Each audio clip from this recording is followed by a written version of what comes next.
Merci de toujours nous préférer pour vous informer. Mesdames et messieurs, bonsoir. Tout de suite, le sommaire. Le président de la République du Bénin, Patrice Talon, a déclaré sa candidature à l'élection présidentielle prochaine le vendredi passé à Adjourou à l'occasion de sa dernière étape de sa tournée nationale. À suivre dans cette édition les impressions de quelques citoyens de la ville de Cotonou à ce sujet ainsi que le commentaire de son chargé de mission, Édouard Loko. Dans le cadre de l'organisation de l'élection présidentielle de 2021, la Cour constitutionnelle lance un appel à candidature pour le recrutement de ses délégués de centres de vote, d'arrondissement, de communes ou de départements. Les écoliers du complexe scolaire de Ladji, un quartier précaire de Cotonou, ont célébré en différé le samedi dernier la fête de Noël. Intitulé Journée récréative, ces oubliés de Noël, l'événement est organisé par l'association Partage Diaspora béninoise de Imelda Bada.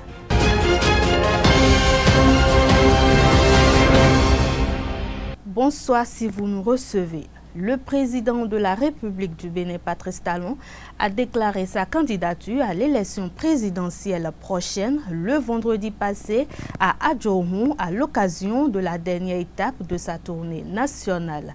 Le chef de l'État a ainsi donné sa position aux Béninois au cours de la dernière phase de son opération de reddition de comptes entamée depuis le 12 novembre 2020. À cet effet, le chargé de mission du président de la République du Bénin, Édouard Loko, a donné ses impressions. Il est au micro d'Abdelkader Achirou. Le commentaire que cela m'inspire, c'est qu'on ne chape pas à son destin, monsieur le journaliste. Vous vous rappelez très bien qu'en accédant au pouvoir, le président ne voulait faire qu'un seul mandat. Et il s'est battu pour cela, pour ne faire qu'un seul mandat. Il a institué la chose dans son projet de constitution. Mais Dieu aimant le Bénin et les chemins de Dieu étant insondables, ce sont les adversaires politiques du président qui se sont dépensés et qui ont dépensé pour qu'aujourd'hui, il soit possible pour le président Talon de poursuivre l'œuvre entreprise. Vous voyez bien, et c'est pour le bonheur du Bénin. Si ce projet était passé en avril 2017, vous savez comment ça se passe avec le pouvoir. Déjà, puisque tout le monde saurait qu'en 2021, c'en était fait de Patrice Talon, il est partant. Lorsque vous êtes dans ce cas, je suis sûr que déjà en 2018, le président n'aurait même plus la force et l'autorité qui sied pour continuer à faire aboutir les projets qu'il avait pour le Bénin. Donc, cela allait le fragiliser, il n'allait même pas pouvoir faire tout ce qu'il a fait actuellement. Nous pouvons dire quelque part que, en regardant ces doigts-là qui montraient la main, l'opposition qui s'est battue pour que cela ne soit pas possible, cette opposition a fait du bien aujourd'hui parce qu'il est bien pour le Bénin. Ils le reconnaissent même eux-mêmes sous cap, il est bien pour le Bénin que le président Patrice Talon finisse ce qu'il a commencé. On a beau dire de l'indispensable, d'accord. Mais dites-moi, vous pensez qu'il y avait quelqu'un pour faire changer les Béninois comme il a réussi à le faire comme ça en moins de 5 ans? Parce que nous avons changé. Ce n'est pas un discours, tout le monde le sait, nous avons changé, le pays a positivement changé. Donc c'est une très bonne nouvelle. Et une fois encore, remercions le Seigneur d'avoir inspiré les adversaires du président pour avoir empêché ce mandat unique qui aurait été catastrophique pour le quinquennat parce que lorsqu'on est à 1 an ou 2 ans de la fin de son mandat, on ne peut plus impulser l'administration, même ses partisans, on ne peut pas avoir même l'autorité. Vous pensez que le président, si on savait qu'il était un homme fini, vous croyez que ses partis seraient dociles? Vous pensez que l'administration, vous pensez que les ministres? Non.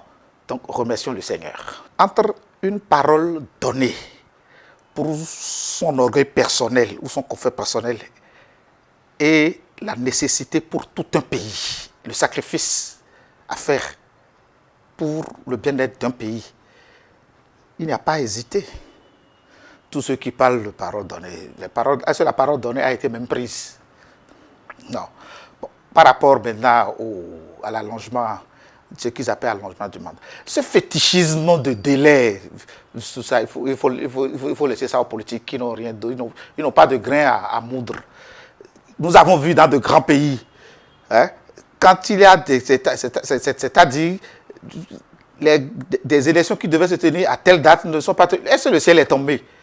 Pour 45 jours, nous serons déjà le processus est lancé pour l'élection d'un nouveau président pour 45 jours. Évidemment, il se sursure que certains auraient bien aimé qu'il y ait vide juridique, que c'est la seule manière pour eux d'avoir une once de chance de revenir. Mais tout ça, bon, c'est pas... il faut bien aimer le débat politique. Et bon, cela y contribue. Restons avec le chargé de mission du président de la République, Edouard Loko, qui, au cours de son argumentaire, s'est prononcé sur l'animation de l'opposition au régime Talon. Il parle également de l'activisme politique remarquable de l'ancien président Thomas Boni Yahi. Suivons-le à nouveau au micro d'Abdelkader Achirou. Vous savez, on a toujours besoin d'une opposition. Et le paradoxe, quelquefois ça fait quand même bien rire, ceux qui passent leur journée et leur vie à crier que la démocratie est morte, ce sont ceux-là qui, de par leur discours, de par leur agissement, et de par même leur existence, prouvent que plus que jamais notre démocratie existe et est dynamique. Que l'opposition décide de faire plusieurs... J'écoutais même encore aujourd'hui le respectable professeur Noudia Noumé, qui lui aussi dit que bon, leur affaire de front là, bon, lui, il n'est pas dedans, hein, mais ils n'ont pas les mêmes revendications. Bref, c'est bien que l'opposition s'organise, mais il y a une chose. En face, les députés, les maires de la mouvement se disent prêts à donner leur parrainage à toutes les personnes, à tous les partis régulièrement constitués qui ont candidat. Au-delà de tous les débats, ils n'ont qu'à venir s'affronter sur le terrain. Ils n'ont qu'à venir, ils n'ont qu'à avoir leur candidat pour affronter pratiquement. Puis ils souhaitent, ce n'est pas ils souhaitent, ils exigent même pratiquement sans en donner les moyens, sans en avoir la force apparemment. Ils ne l'ont pas du tout. L'alternance. L'alternance ne va pas se réaliser à coup d'incantation. Je vois beaucoup d'incantations de personnes qui se produisent à travers le pays. Bon, c'est bon pour les réseaux sociaux, ça anime aussi la vie politique. C'est un choix pour le président Yahi Boni de rester encore dans l'action politicienne. C'est un choix, mais qui a aussi ses conséquences. Vous savez très bien qu'au tout début, quand il avait pris sa retraite, bon, c'est vrai qu'il y avait que quelques plaisantins qui le croyaient quand il disait qu'il voulait devenir pasteur. Bon, maintenant, il était quand même devenu une personnalité de référence qui allait pour superviser des élections. Et il aurait même pu aller plus loin, c'est-à-dire à l'international. Mais il a choisi de rester pour distribuer des 1000 francs aux gens aux postes de péage. C'est un choix, hein, c'est son droit. Et beaucoup disent même que de voir les États-Unis, oui, bon, c'est un choix, mais qui a aussi ses conséquences. Lorsque vous décidez de rester dans l'action politicienne permanente, vous aurez en face de vous les politiciens aussi permanents du terrain. Donc cela ne gêne rien. C'est son droit le plus absolu. Je viens de finir avec le chef de l'État également, les 77 communes de notre pays. On dit qu'un vieux, le patriarche Féliro, est allé pour la première fois en France. À son retour au Bénin, des parents, amis sont venus, on lui demande c'était comment la France, c'était comment la France. Il reste, il remit la tête, il dit c'est qu'il faut partir. Il faut avoir vu ce qu'on a vu sur le terrain pour savoir que il faut être zen. Les Béninois, le peuple, les peuples, parce que c'est vrai que moi je ne crois pas au peuple, parce que chacun a son peuple. Vous voyez que les démocrates disent que le peuple veut telle chose. Vous allez voir les communistes disent le peuple. Les peuples que moi j'ai vus, ils savent ce qu'ils veulent. Et c'est talent. Toujours dans le cadre de la déclaration de la candidature à l'élection présidentielle prochaine du président de la République du Bénin, Patrice Talon, je vous invite à suivre cette fois-ci le commentaire de quelques citoyens de la ville de Cotonou. Ceux-ci se sont prononcés au micro de Jean-Didier Esseka et de Chefté Hongé. Notre président a déclaré qu'il veut encore élu pour le second mandat. Ah, le vendredi passé.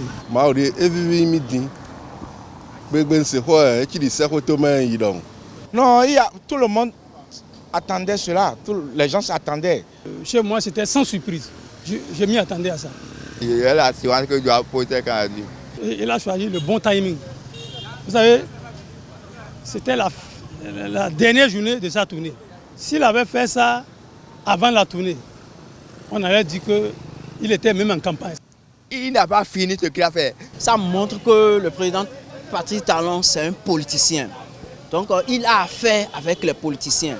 Moi, depuis que je suis né au Bénin, je n'ai jamais vu un président de ces gens-là. Vous avez vu, dans un premier temps, le président Talon a dit qu'il veut faire un seul mandat. Mais qu'est-ce qui le fait changer d'avis aujourd'hui? Il a dit que le peuple là encore fait chaud là. Et 5 ans, Benoît n'a pas habitude si jamais Talon est candidat, il y a signé en justice. Parce que rigueur des retournants, mais dès beaucoup de Bénin, bon, c'est cousin rigueur. Na donne mi dans les micros de candidat. Ah, et demain, Mao, est-ce que nous Bénin à quoi? Et toi, il y a des gens, parce que nous sommes tous là, et vivons mi-temps. Vous voyez, parmi les 5 ans qu'il a fait là, il faut faire un bon analyse. Il a travaillé. Il a dit qu'en 5 ans, il va faire le job. En 5 ans, il va se montrer plus meilleur que ceux qui ont fait 10 ans. Aujourd'hui, il demande encore un second mandat. Vous savez, ce monsieur, il est très rusé. Et ce n'est pas correct. Peut-être que c'est un caillou lancé dans la mare pour voir. Si vous ne Talon va tout le temps. Minado Bénin tout et Dio. Talon va se faire Benoît les sont dans une roue. Talon va se faire sécurité et de maîtriser. Il y a compté. Talon va se faire corruption de Tommy et compté. Et quand en 5 ans, si vous voulez voir Benoît les coachs de les Jodoji, Il travaille. C'est bon, maintenant ils n'ont qu'à faire le job ensemble. Il doit aussi laisser les autres aussi aller. Il est mon grand frère, il est mon président et je suis de la majorité. Je m'appelle Martial. L'État est une autorité. C'est pas par la force qu'on arrive à arranger la chose. Tout doucement, on peut arriver à arranger. Donc quand l'autre dit pour lui de l'autre côté, l'autre dit pour lui de l'autre côté, ça risque de mal tourner. Donc le président n'est pas un statut. Le président, c'est le peuple qui l'a choisi. Et c'est le peuple qui doit savoir comment le gérer. Pour ces derniers jours, il y a des énervements. Les gens, c'est que d'autres énervent de plus de jour en jour le peuple. Et les gens sont quelque part mécontents. Des fois, tu vas chez eux, ils te posent des questions que je n'arrive même pas à répondre. Malgré que je suis de la majorité, il y a des questions sans réponse. Lui-même, il n'a qu'à voir et arranger les choses pour que la guerre ne vienne pas dans le pays, pour qu'on s'entende plus facilement, quoi. J'invite le chef de l'État ou bien les ministres à venir nous aider. Nous avons des difficultés sur le terrain. On est en joie d'aller aux élections. On est la main libre, le cœur rempli de joie, aller aux élections. Je dis à la population de prendre toujours leur mal en patience. Ça va se passer. Le pays a un génie intrinsèque en lui-même. Donc nos dirigeants n'arrivent pas à bien comprendre. Ce que j'ai pour la population est que la population soit un peu patiente et qu'on essaye d'accompagner notre président. Population, la population de Godio, de Atoken, il y a bientôt 11 avril, on met Bikui, nous avons soit bon. Parce que Miko sort tout mais il a confié tout là, on a d'autres talents dans moi. 99 élus ont retiré le formulaire nominatif de parrainage de candidature à la présidentielle d'avril 2021 depuis le lancement de l'opération mardi 12 janvier 2021 par la Sénat. La Commission électorale nationale autonome poursuit la délivrance du formulaire nominatif de parrainage de candidature au parrain après son lancement mardi 12 janvier 2021. À la date du vendredi 15 janvier 2021, 99 élus ont retiré leur document. L'opération prend fin le 31 janvier 2021. Dans le cadre de l'organisation de l'élection présidentielle de 2021, la Cour constitutionnelle lance un appel à candidature pour le recrutement de ses délégués de centres de vote, d'arrondissement, de communes ou de départements. Selon le communiqué signé du secrétaire général Gilles Badé en date du lundi 18 janvier 2021, le candidat doit être de nationalité béninoise, être domicilié dans la localité ou en avoir une bonne connaissance. Les niveaux requis sont le baccalauréat pour le poste de délégué de centre de vote, le grade A3 ou un niveau équivalent pour les postes de délégué d'arrondissement ou délégué communal. Pour le poste de délégué départemental, il est exigé le grade A1 au niveau équivalent. Le dossier de candidature est constitué d'une demande motivée précisant le poste et localité souhaitée ainsi qu'un numéro de téléphone. Les autres pièces sont une copie du diplôme requis ou la preuve du grade ou du niveau équivalent, une copie de la carte nationale d'identité ou de toute autre pièce en tenant lieu et une attestation de résidence. Les dossiers seront déposés auprès des maires, préfecture ou au secrétariat général de la Cour. L'inscription en ligne est possible sur le site internet de la Cour constitutionnelle www.constitutionnel.bj. La date de dépôt des dossiers de candidature sont fixées du lundi 22 février au samedi 27 février 2021. Les écoliers du complexe scolaire de Ladji, un quartier précaire de Cotonou, ont célébré en différé le samedi dernier la fête de Noël. Intitulée Journée récréative des oubliés de Noël, l'événement est organisé par l'association Partage Diaspora béninoise d'Imelda Bada afin de semer la joie de la nativité dans les cœurs des enfants issus des milieux défavorisés.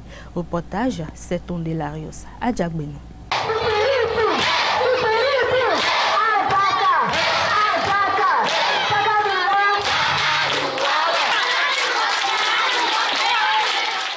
Un peu moins d'un mois après la célébration de la fête de Noël, l'association Partage Diaspora béninoise vient ce samedi 16 janvier 2021 plonger les écoliers du complexe scolaire de Ladji dans la magie de Noël. La descente de la présidente Imelda Bada et son équipe vise à donner le sourire aux enfants de ce quartier, l'un des plus pauvres de Cotonou, à travers des enseignements, des jeux ludiques et de l'animation. Chaque enfant qu'on enseigne est un homme qu'on gagne, dit-on. Et je pense que c'est au bas âge justement qu'on doit donner un pli à ces enfants. Là, nous sommes à Ladji, un quartier, je dirais, un peu oublié. C'est de donner un peu d'espoir à ces enfants, de leur montrer qu'ils ne sont pas oubliés et que s'ils se donnent à fond, ils peuvent toujours avoir des chances pour les épauler plus tard, pour les aider à évoluer dans la vie. Chaque classe du groupe scolaire aura des cadeaux pour la classe, des jeux de société, des jeux d'éveil que nous leur avons ramenés. Donc voilà. Initiée en 2016, la journée des oubliés de Noël n'est pas que de moments récréatifs. Cette journée, au fait, ne s'arrête pas juste à une réjouissance avec les enfants. Elle va un peu plus loin en permettant la mise en relation des écoles, parce que là nous sommes dans un groupe scolaire justement à l'EPP de Ladji, avec des écoles au niveau de la France. Donc plus tard, nous aurons des mises en correspondance directe avec des enfants de la diaspora béninoise que nous souhaitons justement pouvoir permettre l'interculturalité, le partage de connaissances et de savoir des deux côtés. Excités, émerveillés, heureux, les enfants ont pris du plaisir à participer aux différents ateliers. Dans cette journée, j'ai appris beaucoup de choses. Nous avons appris des chansons. Nous avons bien joué au jeu. Cela me fait du bien et de joie de participer à cette activité de l'oublié de Noël. Depuis le matin, j'ai appris beaucoup de jeux que je ne connais pas. Et j'ai appris des chansons que je ne connais pas chanter. On a chanté à Caraïbom et puis on a chanté des belles chansons et puis on a fait quelques jeux. Je vais remercier Tata Imelda et son équipe qui ont pensé à nous, les écoliers de l'ADI. Après l'ADI, l'association Partage Diaspora béninoise ira semer la joie dans les cœurs des enfants dans d'autres contrées du Bénin pour le compte de la 4e édition de la journée des oubliés de Noël. La journée récréative des oubliés de Noël est née de la curiosité d'un enfant béninois résidant en France. La présidente de l'association Partage Diaspora béninoise, Imelda Bada, revient sur la genèse de l'événement. L'initiative était partie de mes enfants qui, lors d'un dîner de Noël il y a un peu plus de 2 ans, se sont demandé si les enfants des quartiers populaires qu'ils avaient eu à croiser au Bénin pendant leur séjour fêtaient Noël, s'ils avaient droit à un repas de Noël en famille avec des cadeaux. Et je leur avais dit non. Et leur réponse était, la réponse de ma fille justement, était que donc ils sont des oubliés de Noël. Et on s'était convenu du coup de partager nos prochains Noëls avec ces enfants. Donc c'est de là qu'est parti les oubliés de Noël. Nous n'avons pas pu le faire en 2019 parce que j'avais des impératifs qui me prenaient plus de temps. Et en 2020, nous avons tenu à le faire malgré la Covid. Nous avons essayé de tenir. Donc c'est l'édition normalement qui devait se tenir en 2020 qui se tient aujourd'hui en janvier 2021, le 16 janvier 2021 à l'ADI. C'est une journée récréative où on partage des activités avec ses enfants, où on échange avec ces enfants, où on les sensibilise également sur leurs droits, sur leurs devoirs et également sur des faits et des réactions qu'on doit avoir dans la société. Donc tout à l'heure, par exemple, j'ai tenu un atelier où j'expliquais aux enfants comment réagir face à des accidents ou des incidents domestiques ou publics. C'est vrai que nous n'avons pas eu les appuis souhaités, mais quand même le projet est encouragé par plusieurs, même si ça n'a pas été appuyé. Et nous espérons justement que les événements, les prochaines éditions à venir, que nous pourrions réellement le faire en concordance parce que voilà, les enfants sont l'éternité, les enfants sont la relève et permettre aux enfants justement de pouvoir avoir cet espoir, cette lueur d'espoir, c'est leur permettre de croire à un Bénin radieux plus tard, parce qu'on leur laissera le Bénin un jour ou l'autre. Le Café Média Plus numéro 294 du vendredi 15 janvier 2021 a reçu le promoteur de Digital Black Music, DBM TV. Au cours de son exposé, le Béninois Kodjo Humbweme a présenté la situation qui a conduit au retrait de cette chaîne du bouquet Canal Plus et son combat pour y accéder à nouveau. Il est au micro de Carles Kitome. Il y a 2 raisons. Déjà, quand on est arrivé sur le bouquet, j'ai eu vent qu'ils ont voulu nous faire retirer. Alors qu'on a payé cher pour acheter le signal, le point de Africa Box. Parce qu'eux ne m'ont pas donné la licence gratuitement. Hein. On avait la chance qu'à l'époque, il y avait un patron qui était ouvert, qui s'appelle François de Planck. Et donc, c'est lui qui a validé notre contrat, etc. Mais il s'avère que ce monsieur, un an plus tard, est sorti de la boîte. Du coup, il a été remplacé par quelqu'un d'autre qui n'a pas les mêmes visions et qui avait déjà des acquaintances avec les gens de Trace TV, puisque ce dernier, il gère le bouquet Afrique en France et dans ce bouquet Trace Africa a l'exclusivité en musique dans leur bouquet. Donc en arrivant, en récupérant l'Afrique, ils sont partis dans cette stratégie d'exclusivité, de donner l'exclusivité en fait à leurs partenaires historiques. Voilà. Donc vous verrez que vous avez Novelas qui a été récupéré, où ils ont des contrats très privilégiés. Vous avez Trace qui a été récupéré avec des contrats très privilégiés. Nollywood qui a été racheté. Donc, ouais, tout appartient à Canal. Et du coup, quand vous êtes petit, c'est risqué. Et il s'avère aussi que notre progression était tellement fulgurante sur le terrain.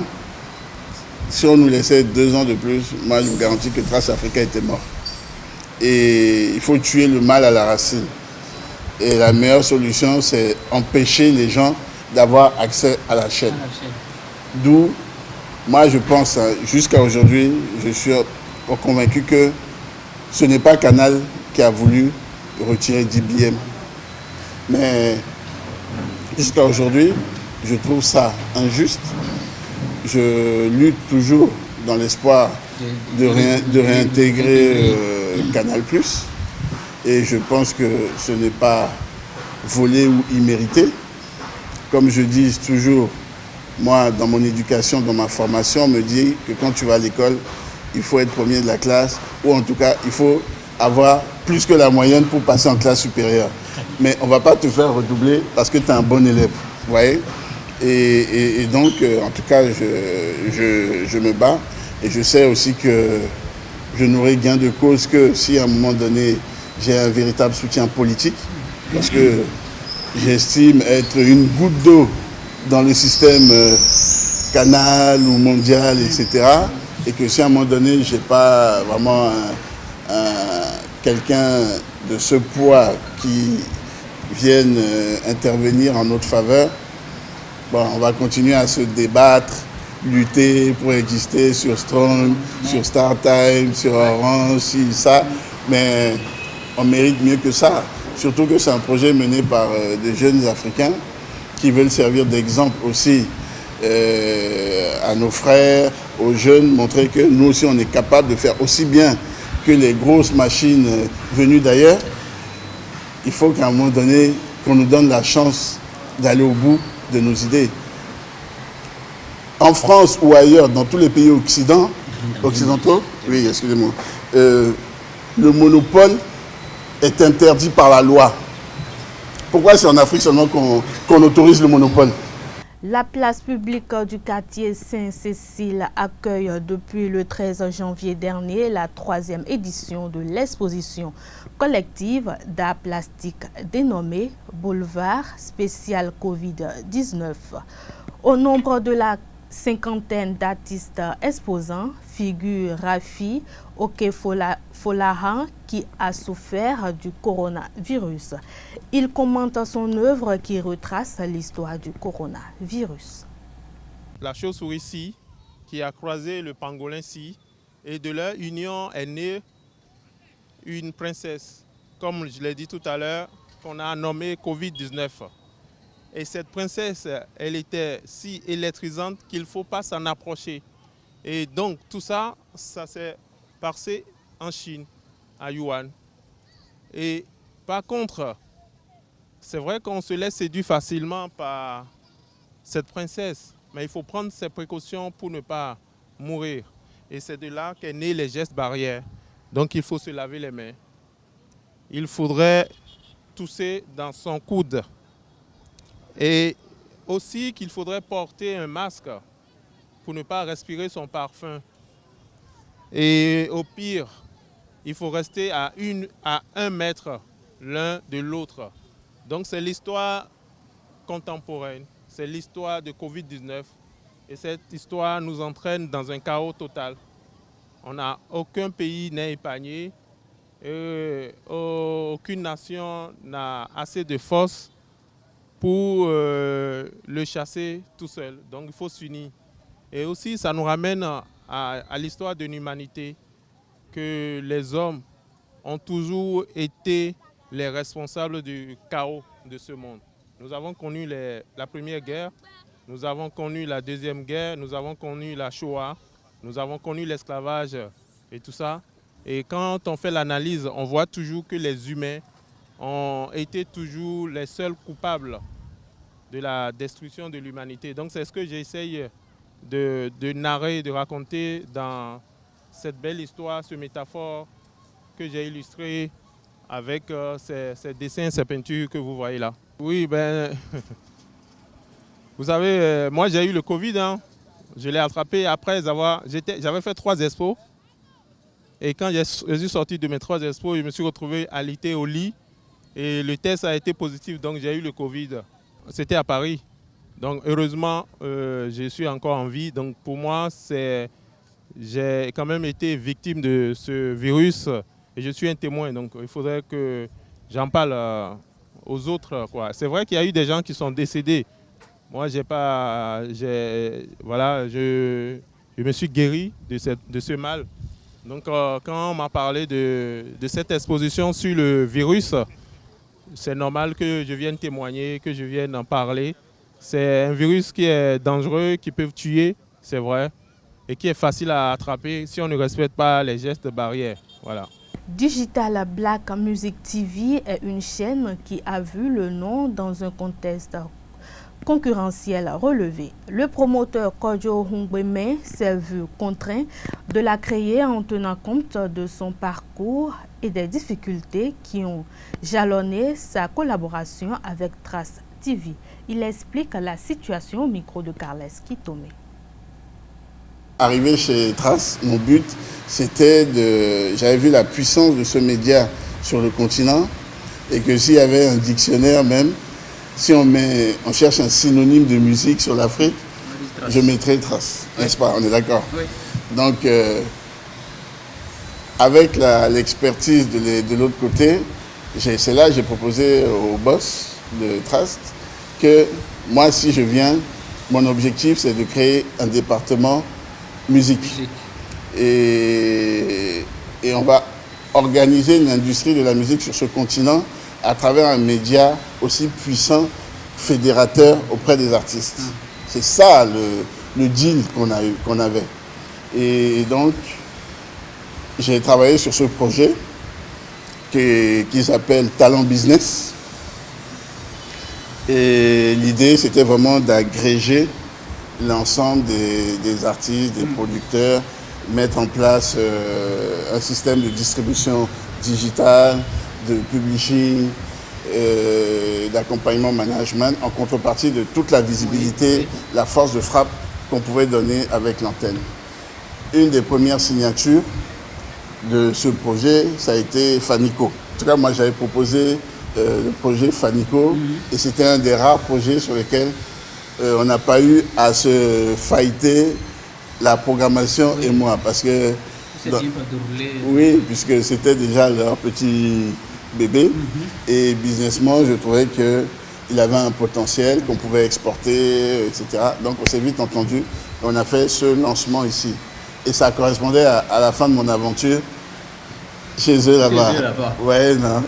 Et on a fait la signature, et on était vraiment dans la zone de turbulence me concernant, où ils faisaient le Kojo bashing en interne, etc. Et donc, là, je me suis mis sur le côté.